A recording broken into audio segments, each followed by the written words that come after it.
फ़अतबिरू या उलिल अब्सार। तर्जमा कंजुल ईमान, तो इबरत लो ए निगाह वालो। जगह जी लगाने की दुनिया नहीं है, ये इबरत की जा है, तमाशा नहीं है।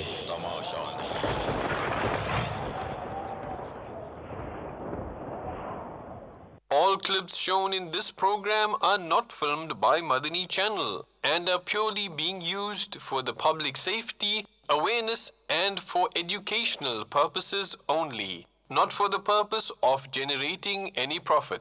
तमाम वीडियो क्लिप्स जो इस प्रोग्राम में दिखाए जाएंगे सारे मदनी चैनल के फिल्माए हुए नहीं हैं और इनको दिखाने का मकसद सिर्फ और सिर्फ आवाम की हिफाजत, आगाही और मालूमात के लिए है, ना कि किसी माली फ़ायदे के लिए। अल्हम्दुलिल्लाहि रब्बिल आलमीन वस्सलातु वस्सलामु अला सय्यिदिल मुरसलीन अम्मा बाद फ़अऊज़ु बिल्लाहि मिनश शैतानिर रजीम बिस्मिल्लाहिर रहमानिर रहीम अस्सलातु वस्सलामु अलैका या रसूलल्लाह व अला आलिका व अस्हाबिका या हबीबल्लाह अस्सलातु वस्सलामु अलैका या नबियल्लाह व अला आलिका व अस्हाबिका या नूरल्लाह।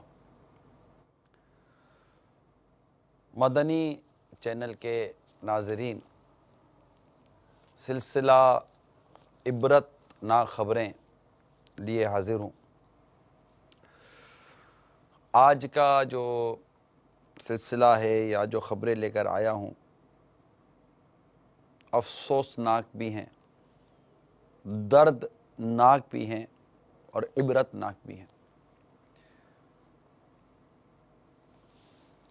ख़बरें तो काफ़ी हैं, लेकिन बुनियादी ख़बर जो इस वक्त मेरे सामने है और इस तरह से जो दूसरी ख़बरें मेरे साथ इस वक्त मुझे मिली हुई हैं, लगता नहीं है कि हम आगे बढ़ सकें।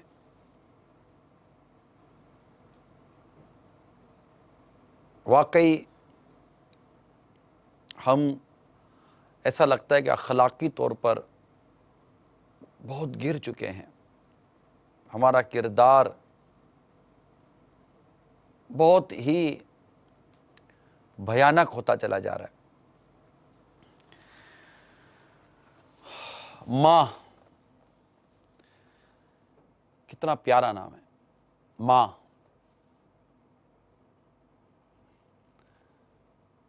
शायद बेटा जब बोलना सीखता है तो जो सबसे पहले अपनी ज़बान पर जिसका नाम लाता है, उन पहले लाए हुए नामों में माँ भी एक नाम है।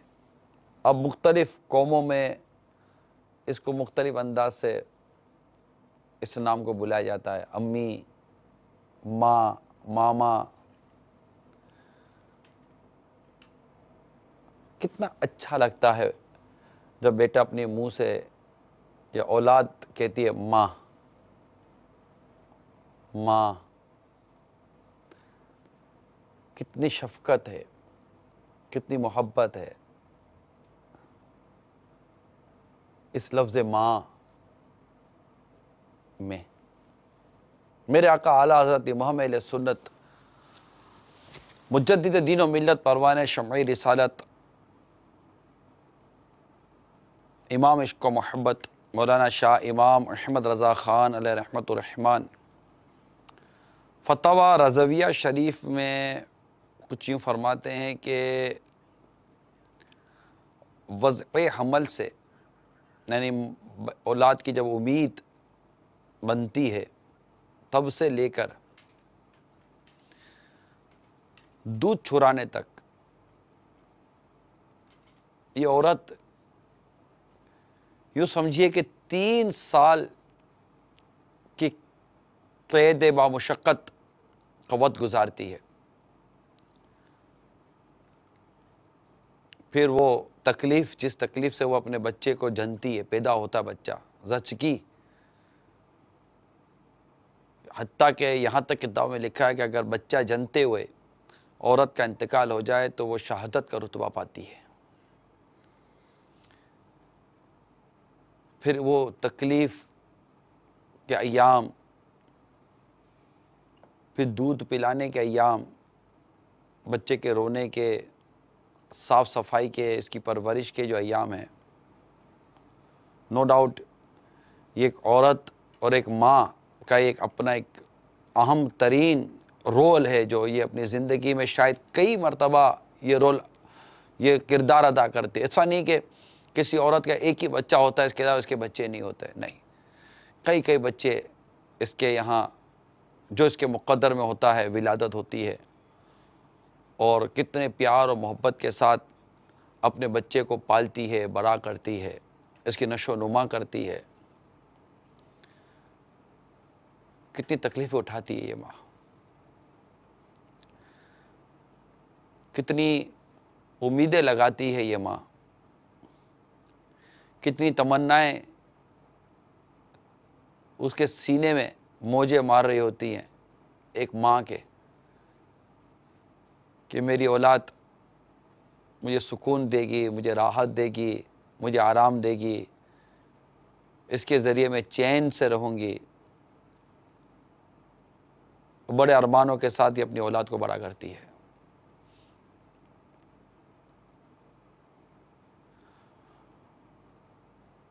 औलाद जानती है कि ये मेरी माँ ने ये तकलीफ़ें उठाई हैं,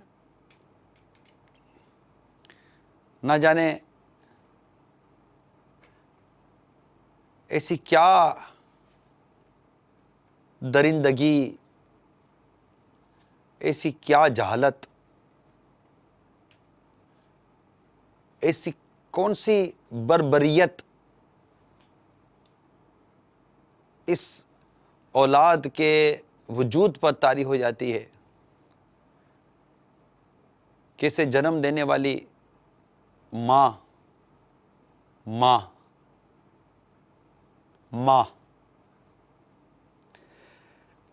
इसे जन्म देने वाली माँ को यह कत्ल कर देता है। जी हाँ, आज का मेरा यह सिलसिला इबरतनाक खबरें इन्हीं खबरों पर है, जिसमें माँ कत्ल कर दी जाती है। उस माशरे का क्या बनेगा, उस कौम का क्या बनेगा,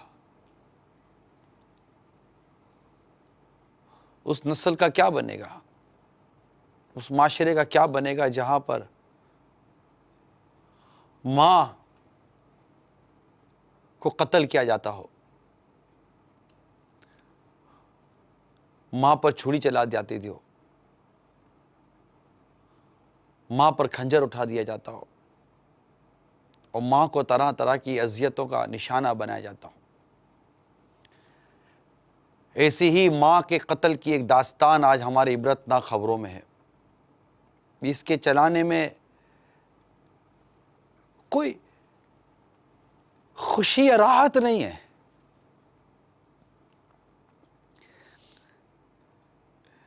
इस खबर में अफसोस है, इस खबर में एक दर्द है।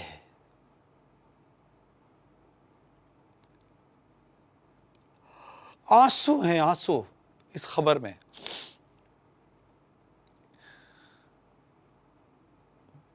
दिखा रहे हैं, सुना रहे हैं, बता रहे हैं, ताकि ये माँ, इसका मकाम हमारे माशरे में बेहतर हो, औलाद इसके मकाम व मर्तबे को जाने पहचाने। यानी एक तो ज़बान चलाना होता है, हाथ चलाना होता है, घर से निकालना होता है, लेकिन जान ले लेगी औलाद। माँ की अक्ल से वरा है, अक्ल काम नहीं करती, जान ले लेंगे माँ की। जी हाँ,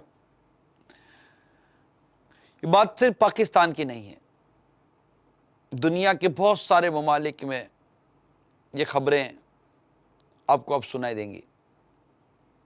माँ को कत्ल कर दिया, माँ को जान से मार दिया, माँ को जहर दे दिया।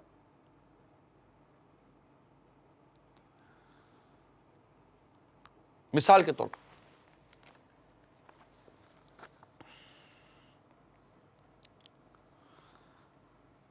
एक खबर, सफाक बेटे के हाथों माँ बाप का कत्ल। बाबुल मदीना कराची का वाकया है। चीचावतनी, बेटे के हाथों गैरत के नाम पर मां और 4 बहनें कत्ल। एक और वाकया,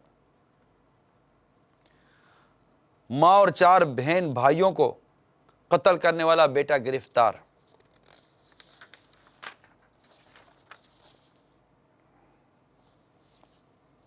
वेब न्यूज 26 दिसंबर 2013। दूसरी शादी के रंज पर बेटे ने मां को फायरिंग करके कत्ल कर दिया। क्यों? मां ने दूसरी शादी कर ली थी।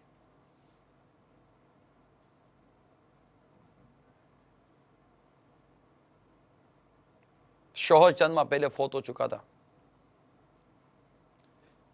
यही कहेंगे इद्दत गुजार के उसने शादी कर ली। खबर यही है कि बेटे को मां की ये शादी समझ में ना आई, उसने मां को कत्ल कर दिया। क्यों कत्ल किया? क्या मां को यह हक हासिल नहीं था आपकी? क्या शरीयत मुतहरा ने क्या आपकी मां को यह हक नहीं दिया था वो अपनी इद्दत वगैरह गुजारने के बाद, जो शरई अहकामात है उसकी बजावरी के बाद दूसरी शादी कर अपना घर बसाती? या बाप को लोग कत्ल कर देते हैं, दूसरी शादी कर दी। क्यों भाई? क्या आपके वालिद साहब को यह हक हासिल नहीं था? क्या आपकी मां के इंतकाल के बाद वो दूसरी शादी कर ले? बल्कि एक वक्त में मर्द को तो 4 की इजाज़त है। इसके शरई तकाजे पूरे करते हुए समझाने के लिए अर्ज़ कर रहा हूँ। आपको क्या प्रॉब्लम है भाई? क्या मसला है आपको? क्यों अपने माँ बाप की राह में रुकावट बने हुए, इनकी खुशियों की राह में, इनके सुकून, इनकी राहत की राह में? क्या इन दिनों के लिए माँ बाप ने आपको बड़ा किया था? माँ बाप ने आपको आपकी परवरिश की थी? और अगर बिलफर्ज कोई गलत काम कर भी लिया है माँ बाप ने, आपको कत्ल करने की, इनको अजियत देने की, इनको इज़ा देने की इजाज़त दी किसने आपको? Who are you? अब हैं कौन अपने माँ बाप को तकलीफ़ देने वाले, इज़ा देने वाले, इनको सताने वाले, इनके साथ ज़बान दराजी करने वाले? और माज़ अल्लाह कत्ल तक आ गया, बाप कत्ल कर दिया माँ को। ऐसी ही कत्ल की दास्तान पिछले दिनों हमें पता चली। हमारे मदनी चैनल के इस्लामी भाई इस केस के जो तफ्तीशी अफसर हैं, पुलिस इंस्पेक्टर हैं, इनके पास पहुँचे, इनसे सारी मालूमात ली। आज हमने अपनी इस ख़बर में उस इंस्पेक्टर के जो बयान हैं वो, और जिन्होंने कत्ल किया ना, उनके बयानात भी आज हमारे इस मदनी ख़बरों का हिस्सा हैं। आइए देखते हैं फिर इंस्पेक्टर का बयान, उसको पहले सुनते हैं, उसमें देखें क्या क्या बातें बयान होती हैं और कैसी अजीब व गरीब ये दास्तान है। और फिर आपको मैं थोड़ी देर के बाद ले जाऊंगा उनके पास जिन्होंने इस बात का इतराफ़ किया कि हमने अपनी माँ को कत्ल किया है। फिर इंस्पेक्टर का बयान। मेरा नाम सैयद अनवार हुसैन बुखारी है। ऐसा यूँ हूँ 25 फरवरी को तकरीबन दिन 11 बजे एक मुझे कॉल मिली थी। एक औरत जिसको बताया गया था कि इंतकाल हो गया है, लेकिन जब उनके अजीज़ रिश्तेदार ख़वातीन ने उसको गुस्ल दिया है तो उनका ये कहना है कि इसकी नेचुरल डेथ नहीं है बल्कि इसको कत्ल किया गया है। जब मौके पे गए तो वहाँ पे घर में देखा एक ख़ातून जिसकी नाश जो है वो कफन में लिपटी हुई थी। मालूमात की तो पता चला कि अभी नमाज ज़ोहर के बाद इनका जनाजा होने वाला है, गुस्ल कफन हो गया है। तो वहाँ पे जो ख़वातीन थी मैंने उनसे मालूम किया तो उन्होंने बताया कि हमने इसको गुस्ल दिया है। गुस्ल के दौरान इसके जिस्म पे मुख्तलिफ़ हिस्सों पे तशद्दुद के निशानात हैं और ख़ास करके इसके गले में जैसे फंदा लगाया जाता है ऐसे रस्सी या कोई तार वगैरह डालने के वो निशानात हैं। और बाकी अजीज़ रिश्तेदार जो उनके ताज़ियत के लिए आए तो उनसे मालूमात की। तो मुझे एक बात पता चली कि ये जो ख़ातून फ़ौत हुई हैं, इनकी और इनके बेटे के दरमियान इसी मकान के तनाज़े से 5-6 महीनों से कोई तनाज़ा चला हुआ था और इनके रिश्तेदारों ने इनके आपस में सुलह वगैरह करवाई थी और एक रिटर्न कोई लिखा गया जिसमें यह मुआहदा हुआ था कि ये मकान तो इस ख़ातून के बेटे का है, मगर जब तक ख़ातून ज़िंदा हैं वो इसी मकान में रहेंगी। ख़ातून के फ़ौत होने के बाद वो इसको बेच सकता है, वो इसको रखे या कुछ भी है। तो मुझे थोड़ा सा डाउट हुआ, मैंने उनके बेटे को बुला लिया और सवाल जवाब किए इसके मुतल्लिक।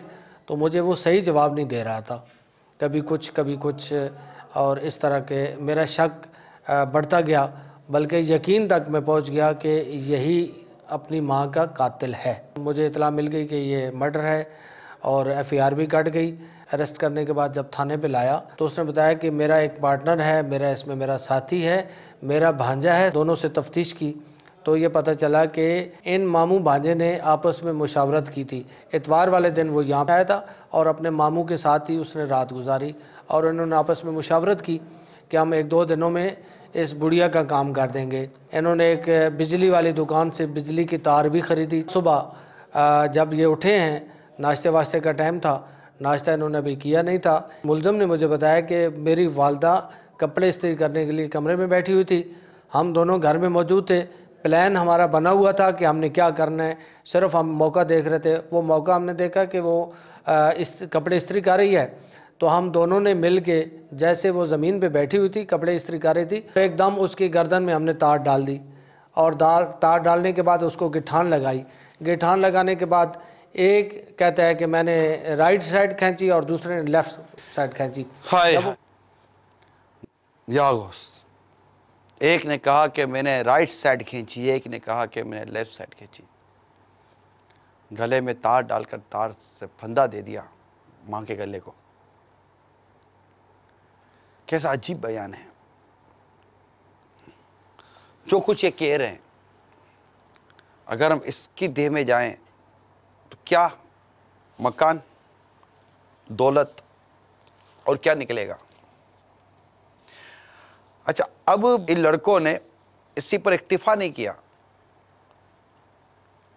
आगे बढ़े और वो काम किया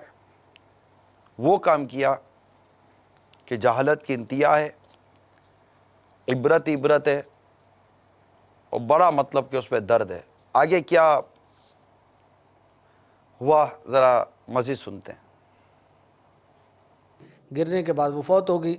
अब ये ऐसे मुल्ज़म हैं कि मैंने आज तक ऐसा नहीं देखा कि माँ के साथ इतनी बड़ी ज़्यादती कि एक तो कत्ल कर दिया, कत्ल करने के बाद कंफर्म करने के लिए कि ऐसा नहीं हो कि ज़िंदा हो और ये हमारे ख़िलाफ़ एलिगेशन कर दे। उन्होंने वही जो इस्त्री से वो कपड़े इस्त्री कर रही थी, वो इस्त्री इसके जिस्म पे लगाई है, मुख्तलिफ़ हिस्सों पे इसको जलाया है। मैंने पूछा इनसे, मैंने कहा भाई क्या मकसद था तुम्हारा इस्त्री लगाने का, तो वो ये कहते हैं कि हम चेक कर रहे थे कि वाकई फ़ौत हो गई या ज़िंदा है। दोनों ने अपना कन्फेशनल बयान अदालत के रूबरू भी वहाँ पे रिकॉर्ड करवा दिया है।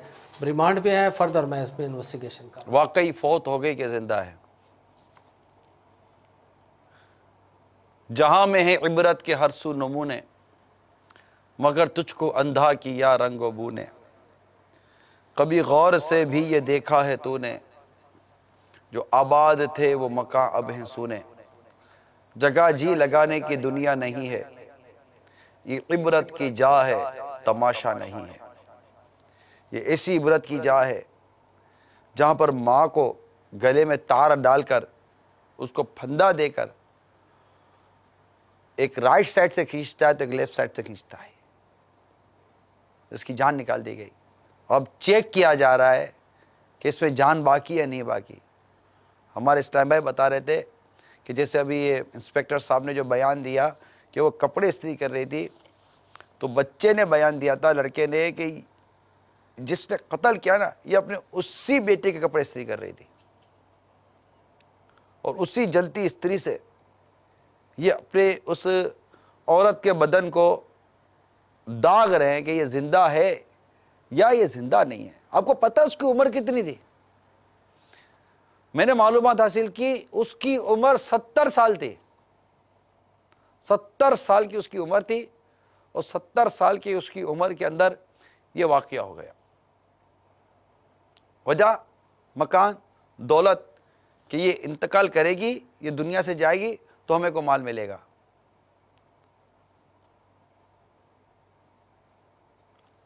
ये एक वाक़या नहीं है, यही इंस्पेक्टर हमें बता रहे हैं कि ऐसा ही कुछ वाक़या पिछले दिनों भी हुआ है।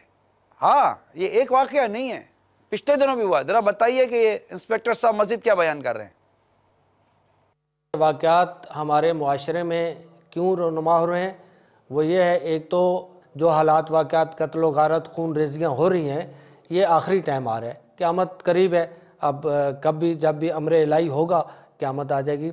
ये उसकी निशानियों में से एक निशानी है कि ऐसा नहीं होता कि कोई बंदा बाप को मार दे, कोई बंदा और अपनी माँ को मार दे, ऐसा नहीं होता और ऐसा होना भी नहीं चाहिए था, लेकिन अब हो रहा है। इसी तरह से 1-2 महीने पहले की बात है, इसी इलाके में एक वाक़या ऐसा हुआ कि एक लड़का, उसने अपने माँ के साथ मिल के अपने बाप को कत्ल किया।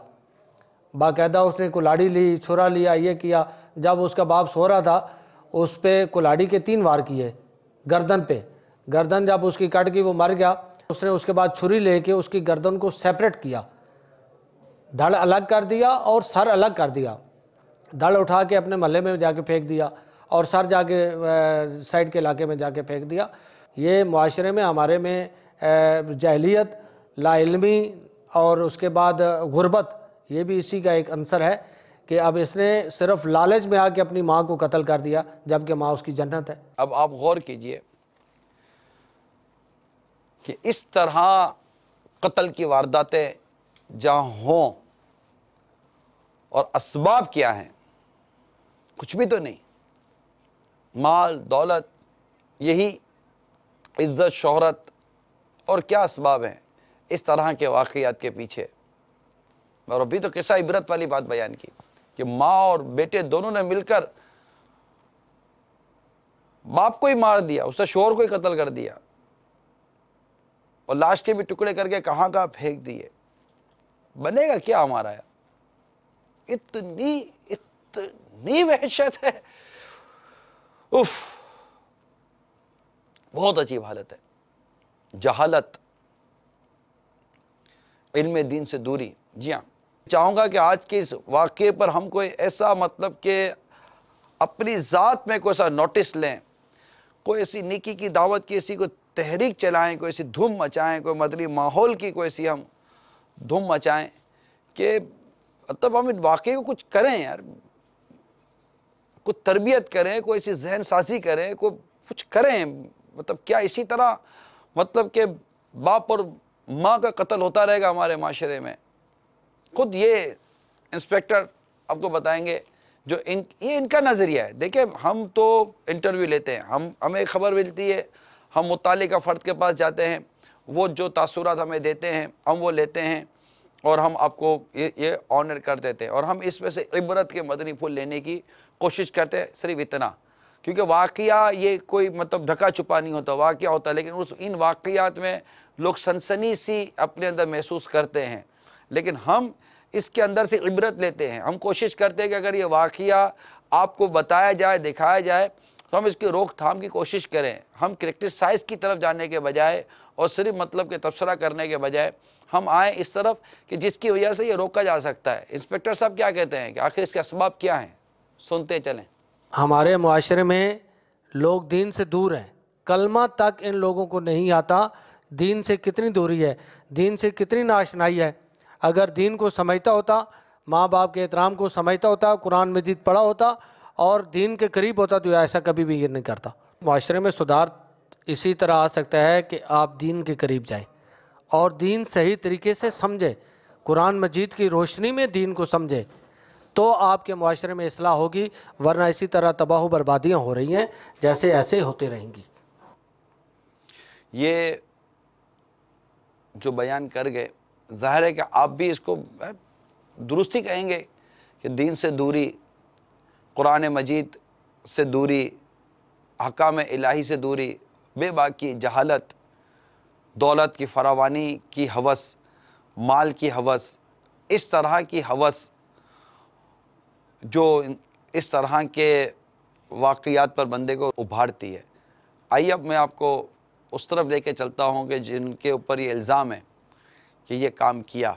ज़ाहिर है कि हमने उनके चेहरे और उनके वजूद को छुपाया है, पर्दा डाला है, एक समझे कि बिलर किया हुआ है हमने उसको, ताकि हम इनकी ना दिखाएं। हमने नाम भी आपको नहीं बताया, शहर भी नहीं बताया हमने, मतलब हत्तल इम्कान हमने जो जितनी मैक्सिमम पहचान थी जो हमसे हो सकता है हमने वो छुपाई। हमारा मकसद किसी का नाम या पहचान डिक्लेयर करना नहीं, हम तो वाक़या और उसके पीछे इबरत, वाक़या उसके पीछे इबरत, यही हमारा मकसद है। यही हमारी ख़बर का मकसद होता है कि हम उससे इबरत लें और अब देखें कि वो क्या हम ऐसा अटैम्प्ट करें, वो ऐसा क्या हम इक़दाम करें कि जिससे ये वाक़यात ना हो। आइए अब उनके भी सुन लें वो क्या कहते हैं। हमारे मदनी चैनल के इस्लाम उन तक भी पहुँचे जिन पर ये इल्ज़ाम है कि इन्होंने अपनी माँ को, मामा और भांजा जो दो थे, उन्होंने कत्ल किया। आइए मैं उनके आपको बातें सुनाता हूँ। वालिदा को मारा है मैंने जगह के चक्कर में, जगह मुझे चाहिए थी। हम दोनों ने पूरी प्लानिंग बनाई थी। ये अतवार को मेरे पास आता था और इसको मैंने बोला भाई दोनों मिलके ये करते हैं और तुम्हें भी हिस्सा दूंगा आधा, हिस्सा नहीं तो अगर जगह भी ले लेंगे और दोनों रहेंगे साथ ही, और इनको मारते माँ को।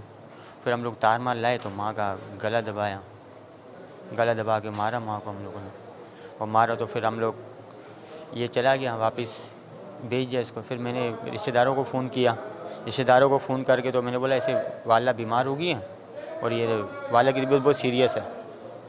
और ऐसे घर वाले आए तो घर वाले आए को देखने लगे, उन्होंने ये गले में नहीं देखा निशान पड़े हुए। फिर बाद में कब वो नहलाया उसमें मालूम पड़ गया भाई इनका गला दबाया है। फिर मल्ले में एक भाई हैं उन्होंने बात की तो यहाँ फिर लेके यहाँ तफसीद की तो फिर हम लोगों ने इस चीज़ को माना। फिर ये भी पकड़ा गया इस चीज़ में। इस्सी कर रही थी तो मेरे भांजे ने फिर बोला इस्सी लगा के चेक करते ज़िंदा है मरी है। फिर इसमें पेट में इस्सी लगाई थी 1-2 बार, तो खून सुवार था, कुछ समझ में नहीं आती थी क्या करना है। ये ज़हन में इसको मारना है। मेरा दिल ये कह रहा था ये जगह वालिदा नहीं होगी तो जगह बेच के ना पंजाब चला जाऊँगा, वहाँ पर अपनी जगह ले लूँगा। मेरा मामू है और मैं इसके पास आया था इतवार वाले दिन, तो मेरे को इसने बोला कि मेरे को जो है ना मेरी वालिदा तंग कर रही है और मैं गांव जाऊंगा ये जगह बेच के, तो जब तक मेरी वालिदा ज़िंदा है मैं जगह नहीं बेच सकता हूँ। इसको मार देते हैं, फिर उसके बाद जगह मेरी हो जाएगी तो उसमें से तेरे को आधा हिस्सा दूंगा। इसने मेरे को ये लालच दी और फिर मैंने इसका साथ दिया। बकाया जो है ना मकान भाई ने इसका नाम कर दिया था सारा। जब तक इसकी वालिदा ज़िंदा है ये नहीं बेच सकता। इस्त्री लगाई थी थोड़ी सी, मैंने इधर इस्त्री लगा के चेक किया था कि ये ज़िंदा है कि नहीं। हाय हाय हाय।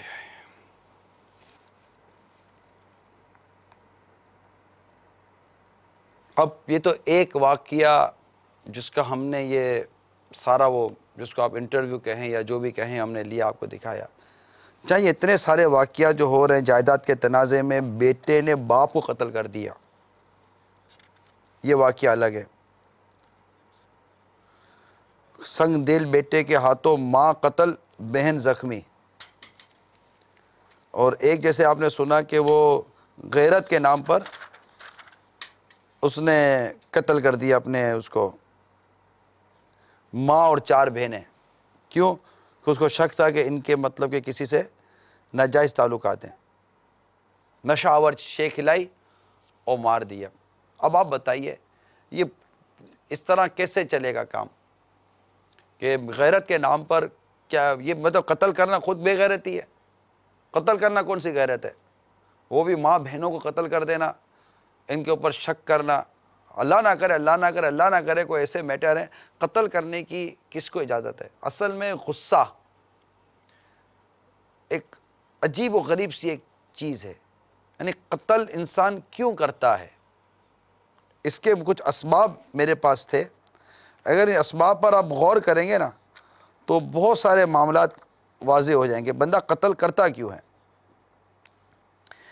एक सबब तो ये होता है कि मकसद के हुसूल में नाकामी पर एक शदीद गम इसको लगता है। जैसे मोहब्बत में जो बाज़ों का नाकामी हो जाती है तो वो शादी नहीं हो पाती, तो अब जो भी रुकावट इस सिलसिले में बनता है वो उसको कत्ल करने पर तैयार हो जाता है। यानी कि मकसद के हुसूल में नाकामी पर एक शदीद गम की कैफियत पैदा होती है वो गम जो है ना वो गुस्से की सूरत में आता है और फिर वो कत्ल कर देता है। हत्ता कि मतलब जिससे उसको शादी करनी होती है, उससे मोहब्बत कर रहा होता है, अगर वो भी मना कर देती है तो उसको भी कत्ल कर देगा। अच्छा, खुदकुशी के भी इस तरह के कई असबाब होते हैं। देखिए यहाँ मेरा मौजू ये कत्ल है, तो हर इंसान ये गौर करे कि मतलब ये नहीं है कि जिसने कत्ल किया वो कोई पहले से सोच कर बैठा था, यानी इसको बचपन से उसका ज़हन था कि मैं बड़ा होकर कत्ल करूँगा। ऐसा नहीं होता कि वो बड़ा होकर कत्ल करूँगा, मैं कातिल बनूँगा, मैं ये डाकू बनूँगा, मैं ये बनूँगा, मैं वो बनूँगा, मगर तो कि तरबियत नहीं है ना हमारे यहाँ। तो अब जितने सुन रहे हैं, अब गौर कीजिए कि इस तरह की जो मोहब्बतों में नाकामी होती है, मकसद में नाकामी होती है, कोई चीज़ लेना चाहता है, प्लॉट लेना चाहता है, कोई जायदाद लेना चाहता है, वो नहीं मिल रहा होता, कोई और रुकावट बन रहा होता है, तो वो उसको कत्ल कर देता है। यानी जो उसके मकसद के पूरा करने में रुकावट बनता है, हायल होता है, वो समझता है कि उसको हटा दो, ये हटेगा तो ही मेरा गुजारा होगा। क्या गुजारा होगा? इतनी तकलीफ देने के बाद आप समझते कि बच जाएंगे, क्योंकि कत्ल में एक ईज़ा आसानी भी तो है ना, तकलीफ देना। आप गौर कीजिए, रूह निकली तब निकली, लेकिन रूह निकलने से पहले उसकी माँ को तकलीफ कितनी हुई होगी। आपको ज़ोर से कोई गला दबाता है, हाथ दबाता है, चीख निकल जाती है।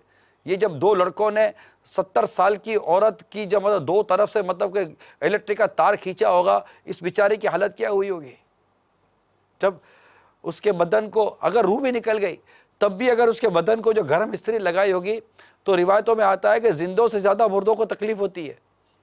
इनको तो गुस्ल देने की भी आसानी की हमें तरबियत दी गई है कि मुर्दे को गुस्ल आसानी से दो, इनको तकलीफ़ ना हो।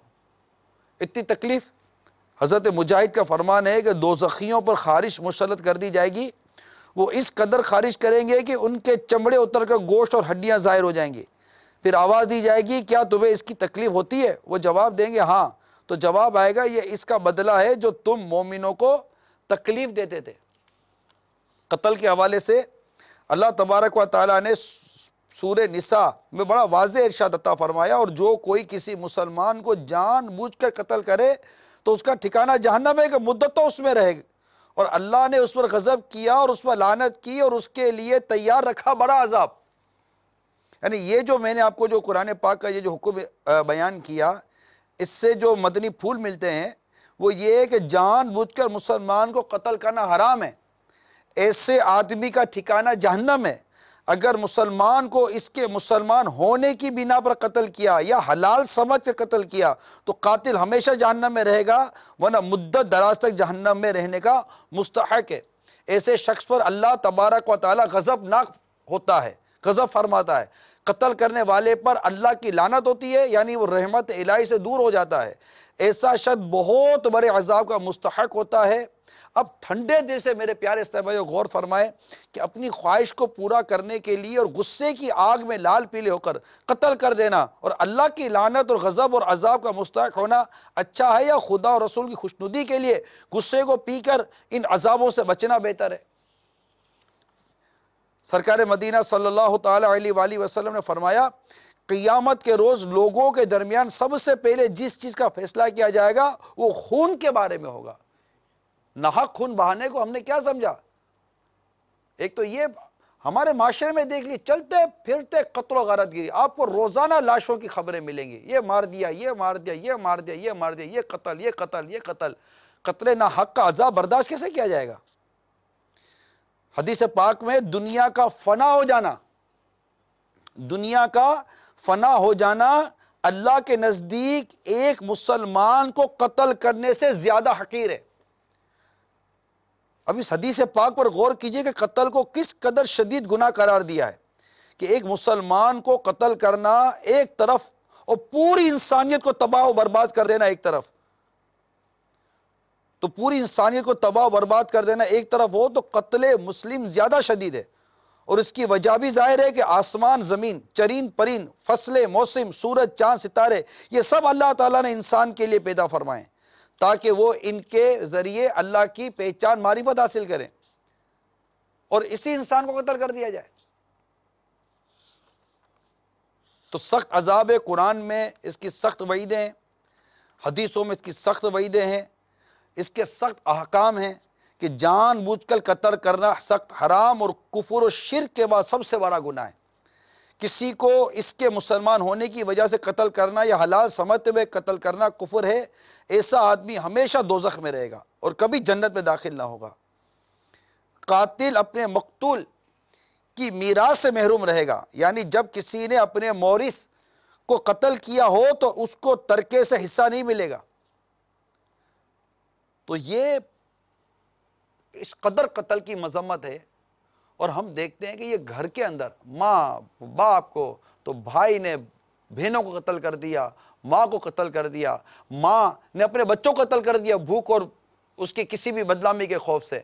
मजाक समझा हुआ है हमने कत्लों को। धराधर जिसको देखो कत्ल किए जाएगा, जिसको देखो कत्ल किया जाएगा। बाप तंगी में, परेशानी में बीवी को भी मार दिया, बच्चों को भी मार दिया, खुद भी खुदकुशी कर ली। यानी कत्ल नाहक का भी हराम गुना और हराम काम, और खुदकुशी कर ली ये भी हराम। क्या जवाब देंगे मरने के बाद? दुनिया की इन तकलीफ़ों को, ठीक है तकलीफ़ें हैं, मगर कत्ल कर देने के बाद कौन सी आसानी हो गई? और किसी को कत्ल कर देने की किसने इजाज़त दे दी? खुदकुशी कर लेने की किसने इजाज़त दे दी?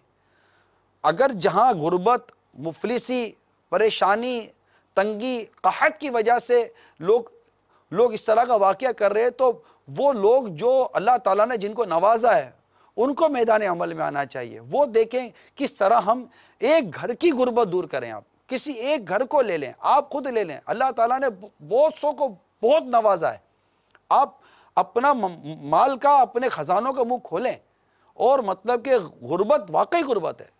इलाज के लिए पैसा नहीं है, अनाज के लिए पैसा नहीं है, कितनी परेशानी है। तो हर शख्स अगर अपनी ज़िम्मेदारी पूरी करे, इंशाअल्लाह ताला मदीना मदीना हो जाएगा और ज़रूरतमंदों की ज़रूरतें पूरी होंगी। अगर सिर्फ हर शख्स जो अहले सरवत अपने ही ख़ानदान को संभाल ले, अपने रिश्तेदारों को संभाल ले, तो उमूमन एक ख़ानदान और रिश्तेदारों के एक कबीले कुंबे के अंदर 2 3 4 1 2 3 ऐसे मजबूत लोग होते हैं जो अगर अपने सिर्फ ख़ानदान और रिश्तेदारों ही को संभालना शुरू कर दें, इखलास के साथ, परहेजगारी के साथ, गुनाहों से बचते हुए, तो इन चीज़ों को रोका जा सकता है। मुझे कॉल्स कही जा रही हैं, पहले चले कॉल्स ले लेते हैं। अस्सलाम वालेकुम हाजी साहब। वालेकुम अस्सलाम व रहमतुल्लाहि व बरकातहू। और मैं जो है ना अपने आपके सिलसिले में ये बताना चाहता था कि इसकी जो है सबसे बड़ी वजह वो ये है कि हमारे जो स्कूल में होता है, वो स्कूल में तालीम ही दौलत के हवाले से दी जाती है कि ज़्यादा से ज़्यादा दौलत हासिल की जाए। अगर ये हो कि हम वहाँ पर इनको सही तरीके से समझाएं तो इंशाल्लाह ये मसाइल हल हो सकते हैं। अस्सलाम वालेकुम वरहमतुल्लाहि वबरकातुहू। वालेकुम अस्सलाम वरहमतुल्लाहि वबरकातुहू। तालीमी इदारे, मीडिया, मैं कहता हूँ माशरे का हर फ़र्द अपनी ज़िम्मेदारी पूरी करे। नेकी की दावत देने का और बुराई से मना करने का, अम्रुम बिल मारूफ व नह्युन अनिल मुनकर, अगर ये जज्बा अल्लाह की रहमत से हमको नसीब हो गया और हमने अपने गली में, महल्ले में बच्चों को, बड़ों को, हर एक को हस्बे मर्तबा नेकी की दावत देनी शुरू की, बुराई से मना करना शुरू किया, इस्लाम और शरीयत के अहकाम बयान करने शुरू किए, माँ बाप के हक़ किया हैं, मियाँ बीवी के हक़ किया हैं, औलाद के हुकूक किया हैं, हर एक को सही मायनों में इसकी सही तफसीर और तशरीह के साथ अगर हमने वजाहत की, कुरान मजीद की तिलावत और दीगर चीज़ों को लिया, फिर दावत इस्लामी के मदनी माहौल को देख लीजिए। आप अपने बच्चों को मतलब आशिकाने रसूल की सोबत में डाल दीजिए। देखें दावत इस्लामी का मदनी माहौल, ये दावत इस्लामी का मदनी माहौल आप देखिए। अगर आपके बच्चे मदरसतुल मदीना में, जामिअतुल मदीना में, मदरसतुल मदीना में, अब इस तरह के जो आप देखिए, अगर आपके आने वाली नस्ल अगर इस सांचे में ढलेगी, इस माहौल में ढलेगी जो आप इस वक्त देख रहे हैं, तो आप क्या समझते हैं कि आपको नहीं लगता कि हम अपनी आने वाली नस्लों को एक अच्छा रास्ता बताने में, एक उम्दा रास्ता बताने में, कुरान और हदीस के मुताबिक, तालीम और तरबियत के मुताबिक इनको रास्ता बताने कामयाब हो जाएंगे? क्या आपको लगता है कि इस रास्ते पर चलने वाले, सर पर अमामा, सर पर चादर, चेहरे पर दाढ़ी, कुरान की तिलावत, हदीसों का पढ़ना और इल्म दीन और इल्म दुनिया दारुल मदीना के ज़रिए भी हासिल करके अच्छे अंदाज से इस अंदाज पर चलने के लिए अगर कोई अपने आप को चलाता है, तो आपको लगता है कि ये लोग कल इस माशरे के अंदर कत्ल गारतगिरी करेंगे? नहीं, बल्कि नेकी की दावत देने वाले बनेंगे। अब आज से बुनियाद डालें, अभी से डालें, तब्दीली लाएं, जो हमारे सिलसिले की बुनियाद होती है, तब्दीली लानी है। तब्दीली कैसे आएगी? सिर्फ खबर दे देने से, खबर पढ़ लेने से, खबर सुन लेने से आप ये ना समझे कि सिर्फ तब्दीली आ जाएगी, यार आपको अफसोस कर लेने से सिर्फ तब्दीली आ जाएगी। नहीं, आप और हम अपने घर से तब्दीली लाएं, अपने घर के माहौल को ऐसा बनाएं कि मदीना मदीना हो जाए। इंशाअल्लाह ताला बहुत अच्छा हो जाए। दावत इस्लामी ने आपको एक माहौल दे दिया है। अल्लाह ताला हमारे अमीर सुन्नत को सलामत रखे। यकीन मानिए इस उम्मत पर इनका एहसान है कि इन्होंने इतनी अजीम और प्यारी तहरीक और इतनी मतलब के प्यारे उसूलों के साथ, मदनी इनामात ले लीजिए, 72 मदनी इनामात को ले लीजिए, इतने प्यारे उसूलों के साथ, फिर मदनी काफ़िलों के ज़रिए नेकी की दावत आम करने के तरीके के साथ, जामिअतुल मदीना के ज़रिए आलिम बनाने के, मदरसतुल मदीना के ज़रिए कुरान की तालीम सीखने के, दारुल मदीना के ज़रिए दुनियावी और दीनी दोनों तालीम को शरीयत के मुताबिक हासिल करने के लिए, फिर अपने हुलिये को मदनी हुलिया और सुन्नत के मुताबिक ढालते हुए, आपको क्या नहीं लगता कि ये इज्तिमा, ये नेकी की दावत, ये दर्स व बयान और ये अल्लाह अल्लाह की सदाएँ और इक्कत अंगेज़ दुआएँ और ये रमज़ान इत्तिकाफ़ और ये तिलावत और दर्स व बयानात, ये वो मतलब के मदनी फूल हैं कि जिसके सांचे में ढलकर अपनी कारोबार और अपनी घरेलू ज़िंदगी गुजारने वाला अल्लाह की रहमत से इस तरह मतलब के मार नहीं खाएगा, ठोकर नहीं खाएगा, चोट नहीं खाएगा। अल्लाह ने चाहा तो वो जन्नत के रास्ते पर चलेगा। और कॉल सुनाइए। मोहम्मद अदनान अफ्तारी अर्ज कर रहा हूँ मुल्तान से।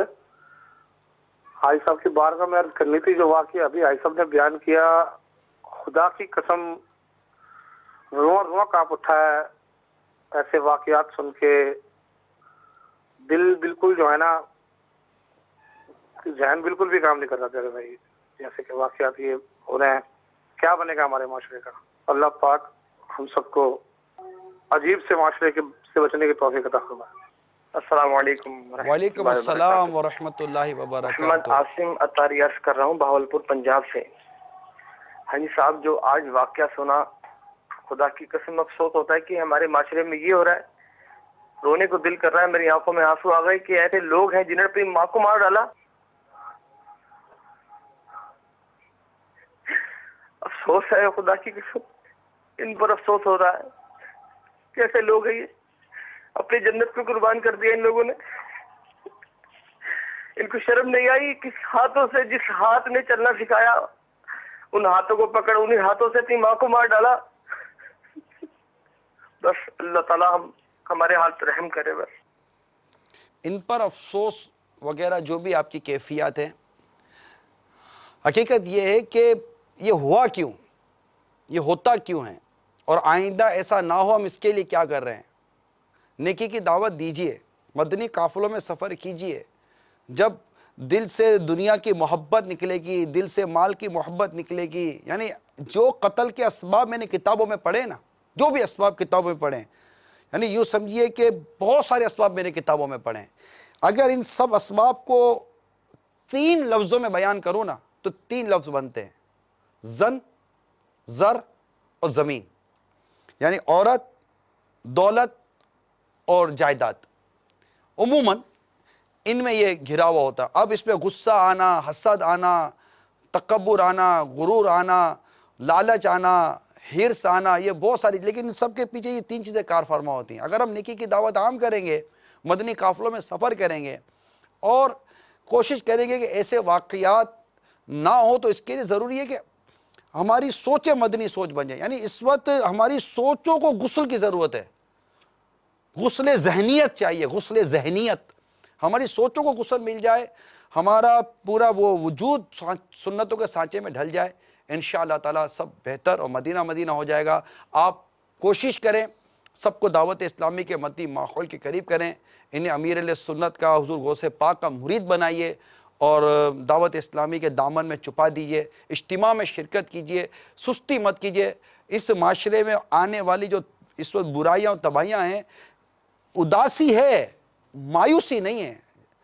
नेकी की दावत आम कीजिए, बुराई से मना करना आम कीजिए, दर्स व बयान आम कीजिए, इंशाल्लाह तब्दीली मिलेगी। लाखों तब्दील हो चुके हैं ना, ऐसा नहीं है तब्दील नहीं हुए, लाखों तब्दील हो चुके और तब्दील हो रहे हैं, काम हो रहा है, नतीजा मिल रहा है। आप जब मशीन रोक देंगे, प्रोडक्शन रुक जाएगी, मशीन चलती रहेगी, प्रोडक्शन आती रहेगी। अल्लाह अमल करने की तौफीक अता फरमाए। आइंदा दीगर सिलसिलों के साथ हाज़िरी देंगे। आपके पास अगर इबरतनाक ख़बरों में से कोई ख़बर और कोई ऐसी वीडियो हों, मनाजिर हों, आप ENK@madanichannel.tv पर हमें सेंड करें। साथ ही साथ अगर आप इस सिलसिले के मुतालिक अपने तासुरात देना चाहते हैं, नेकी की दावत के लिए अपने आप को मदनी काफ़िलों में पेश करने की नीयत करते हैं, सुन्नतों के सांचे में ढलकर दूसरों को सुन्नतों के सांचे में ढालने की अगर आप नीयत करते हैं, तो आइए किसी पर कहने के बजाय आइए हम माशरे के अंदर नेकी की दावत आम करके बुराई से रोककर तब्दीली लाने की कोशिश करें, जिसे हमें अमीर अहले सुन्नत ने किया और हमने देखा। अल्लाह अमल की तौफीक अता फरमाए। आमीन बिजाहिन नबील अमीन सल्लल्लाहु ताला अलैहि वसल्लम। सल्लु अलल हबीब सल्लल्लाहु ताला अला मुहम्मद। फअतबिरू या उलिल अब्सार, तर्जमाए कंजुल ईमान, तो इबरत लो ए निगाह वालो। जगह जी लगाने की दुनिया नहीं है, ये इबरत की जा है, तमाशा नहीं है।